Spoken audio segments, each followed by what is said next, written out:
Salut et bienvenue dans Ça tourne par an, le podcast qui répond chaque semaine aux questions que vous vous posez. Quelles que soient vos interrogations dans votre rapport aux autres, au monde ou à vous-même, vous les partagez avec nous et Mardi Noir, psychologue et psychanalyste, va tenter d'y répondre. Salut Mardi Noir. Salut Christophe. Mardi Noir, aujourd'hui une question de Jacqueline. Jacqueline a 72 ans et elle aimerait entamer un travail avec une psy, mais elle se demande si ce n'est pas un peu tard. Je sais que c'est difficile à croire, mais les vieux sont des êtres humains comme les autres, même si Freud avait l'air d'en douter. Il a évoqué l'âge des patients dans plusieurs textes, notamment dans ceux qui traitent des contre-indications au démarrage d'un travail psychique. Ce qu'il préconise est assez surprenant. Quand Freud avait 50 ans, il estimait que l'âge limite d'entrée en analyse se situait autour de la cinquantaine. Et puis, à 80 ans passés, il recommandait la psychanalyse pour tous les âges, sauf pour les sujets très âgés. C'est à se demander si le père de la psychanalyse ne fixait pas l'âge limite en fonction de son âge à lui, comme s'il résistait à l'envie de s'allonger lui-même sur le divan, puisqu'il posait à chaque fois la barrière de l'âge en fonction du sien. Ceci dit, et toujours dans cette idée des sujets envisagés au cas par cas, il est aberrant d'imaginer qu'une vieille personne ne puisse pas bénéficier d'un travail psychique quel qu'il soit. Il n'y a pas d'âge pour se représenter un excès d'excitation désagréable, pour faire des liens, pour évoquer son passé, ses envies et sa façon singulière d'être au monde. L'inconscient, de toute façon, n'a pas d'âge et est indifférent au temps. Plein de raisons peuvent amener à consulter quand on a un certain âge, le deuil, les pertes cognitives douloureuses pour l'ego, le vide de la retraite, la maladie, la solitude, les traitements palliatifs, etc., etc. Et puis, il y a aussi une question qu'on se pose peut-être avec plus d'acuité à un certain âge, c'est celle de la mort. Mais oui, la mort, même si on la conçoit théoriquement, est irreprésentable. Elle est, selon Lacan, un acte de foi.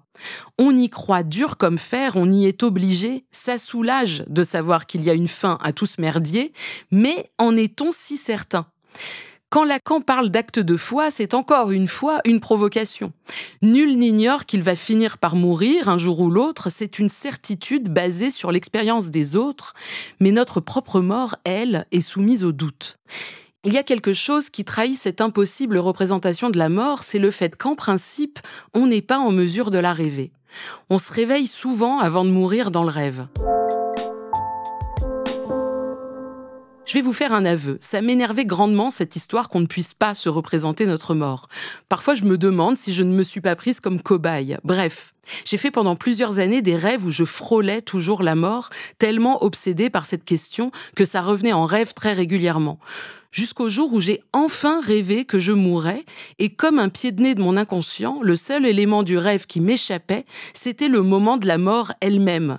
J'étais blessée, j'agonisais, je savais que j'allais mourir, et un quart de seconde après, j'étais morte, mais à l'état de fantôme. Tout dans le rêve indiquait la mort, mais aucune image, aucune possibilité de matérialiser le néant à proprement parler. Donc dans ce rêve, vous vous voyez morte, mais c'est un rêve dans lequel vous ne vous voyez pas mourir. C'est donc cet acte de mourir qui est impossible à se représenter ? Oui, en effet, c'est bien pour ça que Lacan parle d'acte de foi. La représentation de l'au-delà de la mort, oui, ça on l'a dans les religions, dans les croyances, les fantômes, bref, la vie après la mort. Mais le dernier souffle, ça, on ne peut pas se le représenter. Alors on se représente la vie possible après la mort, même si personne n'est là pour nous dire ce qui se passe vraiment après. En revanche, on sait ce qui se passe avant la mort, et la vie juste avant la mort, ce court temps, c'est un vrai sujet. Oui, je vais prendre l'exemple de mes parents. Ils sont âgés, dans les 80 ans, handicapés, malades chroniques. La mort rôde dans tous les coins de leur appartement, et pourtant, elle n'est toujours pas tangible. Attention, je m'apprête à enfoncer une porte ouverte. Tant qu'on n'est pas mort, on est vivant.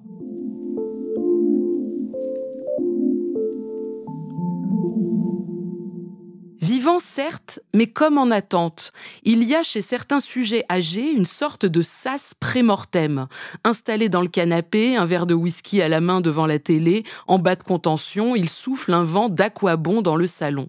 Matin, café, toilette de chat pour ceux qui y parviennent encore, carottes râpées Bonduelle, côtelettes d'agneau, une tache de gras sur la chemise, le ventre grossissant qui devient une sorte de table d'appoint, sieste, puis c'est déjà l'heure d'affaires conclues, le whisky, c'est dans l'air, le dîner et hop au lit. Alors première observation, où caser le psy dans cet emploi du temps de ministre ? Et qu'est-ce que ça va changer ? Les années sont derrière soi. Qui est cette bonne femme qui me pose des questions ? Où suis-je ? Mais ramenez-moi à la maison enfin. Mais du coup, ça nous ramène à la question de Jacqueline. À quoi bon voir un psy à partir d'un certain âge ? Sans doute qu'à 80 balais, en fauteuil roulant, l'idée n'est pas de changer de métier pour enfin devenir hôtesse de l'air et voyager à travers le monde. Il est sans doute trop tard pour ça, mais ça n'empêche pas de rêver, de l'évoquer, d'en parler. Si la vie est trop dure, pesante, pénible, il est toujours possible d'améliorer le présent, d'être à une place à peu près supportable, à peu près satisfaisante, dans laquelle on ne se rajoute pas des obstacles en pagaille. Très bien, Mardi Noir, mais est-ce que peut-être aussi quand on devient âgé, on investit un peu moins l'idée de l'esprit, de soigner son esprit, parce qu'en fait on est trop préoccupé par son corps qui se dégrade et qui prend toute notre attention ? Ça, c'est vrai qu'on s'occupe beaucoup du corps des vieilles personnes, de la partie somatique, le kiné, le cardio, le pneumo. C'est logique, les corps se dégradent. L'idée n'est pas de faire trop souffrir cette machine organique. Eh bien, je pense que certains ont tout autant le désir, le besoin d'une gymnastique psychique. Le père d'une pote a récemment dit qu'il voulait prendre des antidépresseurs. Il pense qu'il est déprimé parce qu'il ne parvient pas à sortir du lit avant 11h du matin. Ça l'étonne, cette apathie. Et c'est marrant, pour ça, il aurait pu aller voir son médecin généraliste, qui lui aurait peut-être filé une petite dose journalière de Séroplex, mais non, il est allé voir un psychiatre. Et il est peut-être même tombé sur un pas trop mauvais.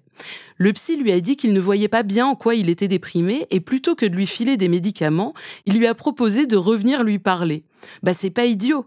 Alors après, c'est pas évident quand on est vieux de trouver un psy qui convient. La mobilité réduit les possibilités, je le vois bien. Ma mère ne peut pas se mettre en quête d'un psy là où elle habite, et pourtant elle y a songé plus d'une fois depuis 15 ans. Récemment, elle a eu de gros problèmes au dos et sa médecin l'a envoyée chez le kiné. Et il se trouve que ce kiné est fort sympathique. Alors, c'est pas des séances de psy, entendons-nous bien, mais à mon avis, ça ne soigne pas que son dos. Aller 2 fois par semaine discuter avec ce type, je trouve que ça lui fait du bien. Ça sort de cet entre-deux mortifère, de ce moment où les vieux remarquent tout ce qu'ils n'arrivent plus à faire et se laissent alors un peu mourir de désespoir. Réintroduire des allers-retours réguliers avec le dehors pour aller parler, ça remet en mouvement, ça remet un peu de vie et un peu d'envie. Et pour parler plus spécifiquement de la psychanalyse, du sujet et de son interprétation, ça a des effets, qu'on soit jeune, moins jeune, vieux ou carrément vieux. Pourquoi s'en priver ? D'ailleurs, sans trahir de secret professionnel, Mardi Noir, est-ce que vous avez des personnes âgées dans votre patientèle ? Et oui, dans ma pratique, je reçois des personnes de 60 ans et plus. Et c'est extrêmement intéressant, notamment parce qu'il y a de la matière, il y a des épisodes de vie qui ont eu lieu, des ruptures et parfois déjà un récit assez construit de ce qui les a amenés à faire ce qu'ils font. Pour certains, c'est un point d'angoisse qui les a amenés à consulter. Pour d'autres, c'est une perte de repère au moment de la retraite. Ce vide qui d'un coup désorganise et désoriente.